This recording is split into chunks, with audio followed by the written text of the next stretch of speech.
నమస్తే, నేను మీ పద్మావతి. ఈరోజు మనతో పాటు దైవాజ్ఞ బ్రహ్మశ్రీ వీరాపురం సుబ్రహ్మణ్యేశ్వర స్వామి గురువు గారు ఉన్నారు. మరి ఆయనతో మాట్లాడి మేషరాశి గురించి తెలుసుకునే ప్రయత్నం చేద్దాం.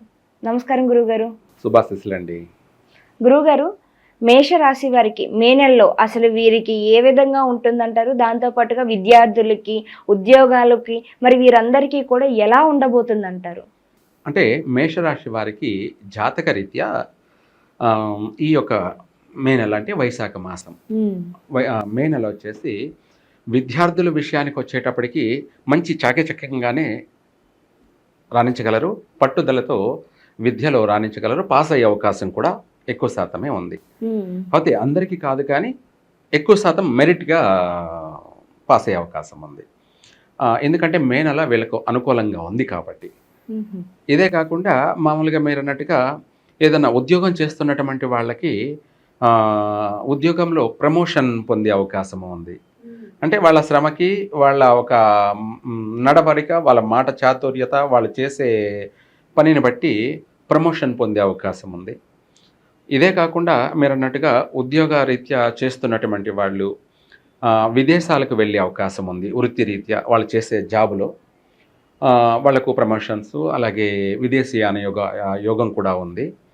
అలాగే ఈ మేషరాశి వాళ్ళు ఈ మే నెలలో ఎక్కువ శాతం ఎప్పటి నుంచో ఇల్లు కొనాలి, ఇల్లు కట్టాలి అనే కలలో ఉన్నటువంటి వాళ్ళందరూ కూడా వాళ్ళకి ఈ మే నెలలో అది తీరే అవకాశం ఉంది. అంటే సొంత ఇంటి కల నెరవేరుతుంది. దానికోసం అప్పు చేసైనా కూడా వీళ్ళు స్వగృహాన్ని నిర్మాణం చేసుకుంటారు. అలాగే ఈ మేషరాశి వారికి కొన్ని విషయాలలో కుటుంబ వ్యక్తులతో ఏదైనా ఇబ్బందులు ఎదురయ్యే అవకాశం ఉంది.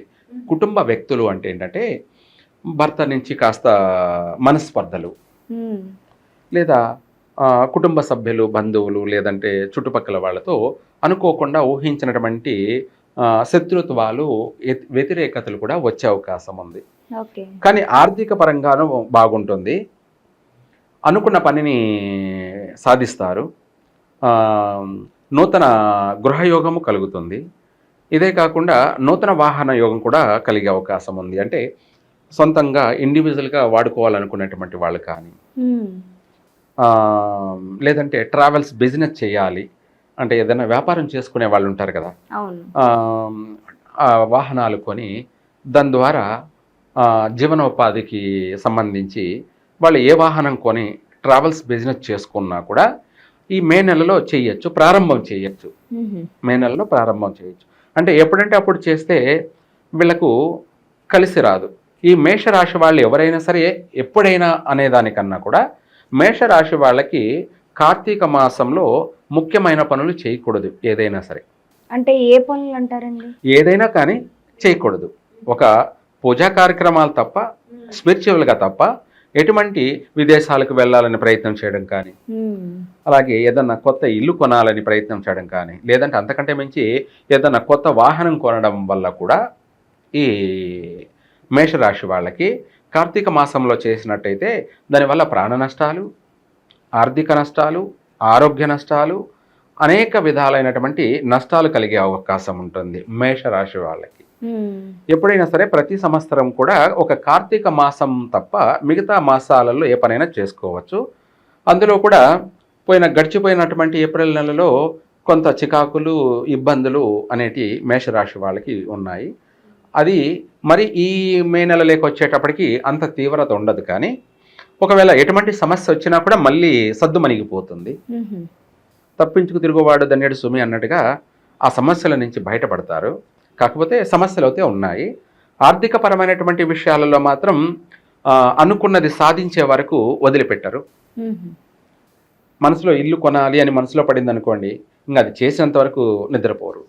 అందులోనూ ఆడవాళ్ళకైతే మరీను ఈ మే నెలలో ఎక్కువగా పట్టుదల ఎక్కువ కలుగుతుంది. అంటే వాళ్ళలో మనోధైర్యం పెరుగుతుంది, పట్టుదల పెరుగుతుంది.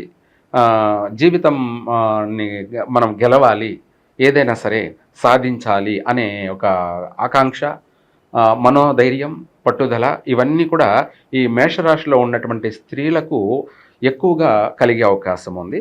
అయితే వీలైనంత వరకు కాస్త మాటలు మితంగా మాట్లాడడం మంచిది ఈ మేషరాశి వాళ్ళు. ఎక్కువగా మాట్లాడడం వల్ల నష్టపోయే అవకాశం కూడా ఉంది.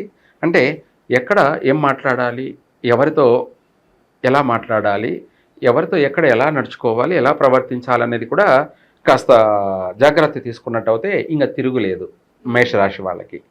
పట్టిందల్లా బంగారమే. సర్వకార్య సిద్ధిరస్తు, అంతే కదా.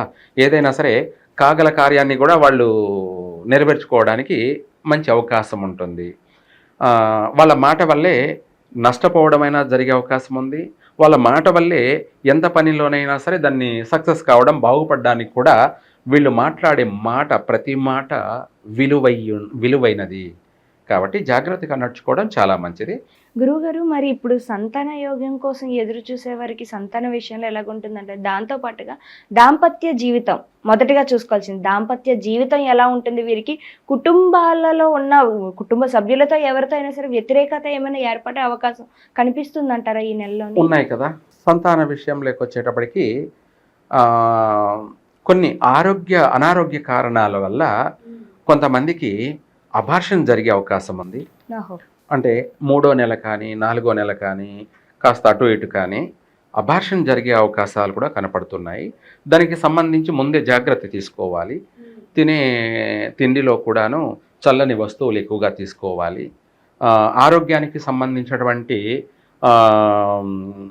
వాళ్ళు తినే పదార్థాన్ని ఫాలో కావాలి. అంటే మంచి ఏది చెడు ఏది అనేది అదొకటి. రెండోది, దానికన్నా ముందు కూడాను దైవికంగా వీళ్ళు మానసాదేవిని ఆరాధించడం కానీ పూజించడం కానీ చేస్తే సంతానానికి సంబంధించి ఆటంకాలు లేకుండా సంతాన ప్రాప్తి కలిగే అవకాశం ఉంది మేషరాశి వాళ్ళకి. అలాగే మీరు అన్నట్టుగా దాంపత్య జీవితం అంటే ఈ మే నెలలో కొంత పర్వాలేదు, సుఖంగానే ఉంటారు. కాకపోతే భార్యాభర్తల మధ్య మాత్రం ఏదో తెలియనటువంటి మనస్పర్ధలు, గొడవలు, కొట్లాట్లు అవుతే మాత్రం ఏదో ఒక రకంగా ఏదో కారణాల వల్ల వచ్చే అవకాశం ఉంది. దానివల్ల మనస్పర్ధలు ఏర్పడే అవకాశం ఉంది. కాబట్టి ఇద్దరూ కలిసి వీలైనంత వరకు శివాలయంలో శనివారం రోజున పెరుగన్నంతో అభిషేకం చేయించడం వల్ల ఇద్దరు వాళ్ళ యొక్క సంసార జీవితం అనేది నష్టపోకుండా మళ్ళీ కలిసిమెలిసి చక్కగా కాపురం చేసుకునే అవకాశం కూడా ఉంటుంది. సంసార జీవితంలో ఒడిదుడుకులు అనేది ఉన్నాయి కాబట్టి జాగ్రత్తగా నడుచుకోవాలి. ఏది ఏమైనా కూడా ప్రపంచాన్ని జయించాలి అంటే ఒక స్పిరిచువల్గా మాత్రమే మనం ఫాలో కావాలి. గురుగారు, మరి చివరిగా ఒకటి, మరి మేషరాశి వారు ఎటువంటి రెమెడీస్ పాటించాలంటారు? ఈ నెలంతా కూడా పరిహారాలు ఏ విధంగా చేసుకోవాలంటారు? మరి ముఖ్యంగా వీరు సందర్శించిన దేవాలయాలు ఏంటి, ఏటికి వెళ్తే మనకి శుభం కలిగే అవకాశం ఉంటుందంటారు? ఈ మేషరాశి వాళ్ళు వీలైనంత వరకు ఆంజనేయ స్వామిని కానీ లేదంటే శివునికి అభిషేకం చేయించడం కానీ, ఆంజనేయ స్వామికి చందనం పట్టించడం కానీ, లేదంటే తమలపాకులతో ఆకు పూజ జరిపించడం కానీ ఇలా చేయడం వల్ల వీళ్లకు నరదృష్టి దోష ప్రక్షాళన జరుగుతుంది, గ్రహపీడ ప్రక్షాళన జరుగుతుంది. అలాగే ఎటువంటి సమస్య అయినా కూడా ప్రమాదము, ప్రాణ నష్టం జరగాల్సిన సమస్య కూడా తొలగిపోతుంది. చిన్న గాయంతో అంటే బయటపడతారు. అట్లాగే అన్ని విషయాలలో కూడా వీళ్ళు బయటపడతారు, చక్కగా అభివృద్ధి చెందుతారు కూడా. చాలా చక్కగా వివరించారు గురువుగారు. అయితే మేషరాశి వారికి ఏ విధంగా ఉంటుందో పాటుగా ఏ పరిహారాలు చేసుకోవాలో కూడా చాలా క్లియర్గా వివరించారు. ధన్యవాదాలు గురువుగారు. సర్వే జన సుఖినో భవంతు.